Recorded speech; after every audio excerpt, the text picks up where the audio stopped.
राधाकृष्ण किशोर ने एक बार फिर से कांग्रेस के प्रदेश नेतृत्व पर सवाल खड़े किए हैं। राधाकृष्ण किशोर ने कहा है कि पार्टी में तानाशाही नहीं चलती है। उन्होंने कहा कि चिट्ठी वास्तविकता पर आधारित है। राधाकृष्ण किशोर ने कहा कि कांग्रेस का बंटाधार होना अगर किन्हीं की बातों से सुनिश्चित है तो मुझ जैसे कांग्रेसी को बोलना जरूरी है। और वहीं उन्होंने अनुशासन को लेकर के भी सवाल पर कहा है कि कांग्रेस के किस धारा में अनुशासन को परिभाषित किया गया है। जो लोग ज्ञान दे रहे हैं वो बताएं। राधाकृष्ण किशोर ने कहा कि मेरी नाराजगी पार्टी के प्रदेश के मुखिया से है। उन्होंने कहा है कि अगर पुत्र मोह होता तो मेरा बेटा सचिव पद से इस्तीफा नहीं देता।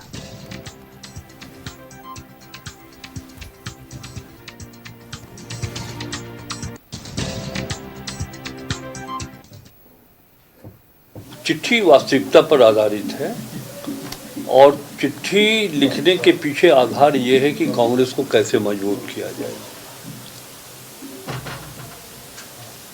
बहुत लोग कहते हैं कांग्रेस छोड़ के चले गए थे। कांग्रेस छोड़ करके मैं नहीं गया था। हमारे सीट को कांग्रेस ने आरजेडी के हाथ में दे दिया था सीट शेयरिंग में। तो चुनाव लड़ने वाला आदमी, पानी बहने वाला पानी रुकता नहीं है। आप रोकिएगा साइड से निकल जाएगा तो निकल के। और जब 3 टर्म हम वहाँ से छतरपुर विधानसभा से कांग्रेस से जीते थे, जब सीट ब्लॉक किया लोगों ने, दे दिया आरजेडी को, तो इधर से आके लड़ना पड़ा। और जब तक हम थे उसके बाद से 2000 के बाद से 2026 वर्षों के बाद जब राधाकृष्ण किशोर आया तो कांग्रेस वहाँ से। हम जीत का श्रेय अपने ऊपर नहीं देते हैं। हमारी जीत खड़गे साहब का, राहुल गांधी जी का, कांग्रेस के नीतियों का और छतरपुर की जनता की जीत है। लेकिन अगर कांग्रेस पार्टी में कुछ ऐसी बातें चल रही है जिससे कांग्रेस का बंटाधार होना सुनिश्चित है कि कांग्रेस के संविधान के किस धारा में अनुशासनहीनता को परिभाषित किया गया है, बता दें। मैं जानता हूं कि हमारी मर्यादाएं क्या है, हमारी सीमाएं क्या है, हमको कितना कहना चाहिए।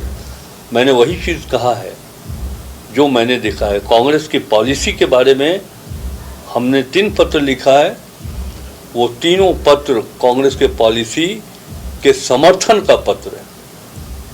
आप अनुसूचित जाति को हाशिए पर रखे हुए, प्रदेश कांग्रेस कमेटी की बात मैं कर रहा हूँ, परामर्श जाति समिति के गठन की बात थी, अनुसूचित जाति आयोग के गठन की बात थी, आप चुप रहते हैं।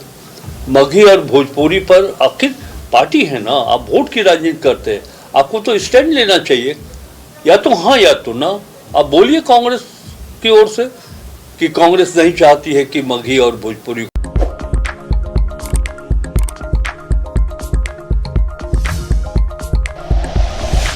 Like and share videos, subscribe करें हमारा चैनल और प्रेस करें बेल आइकॉन। न्यूज़ 11 भारत, सच है तो दिखेगा।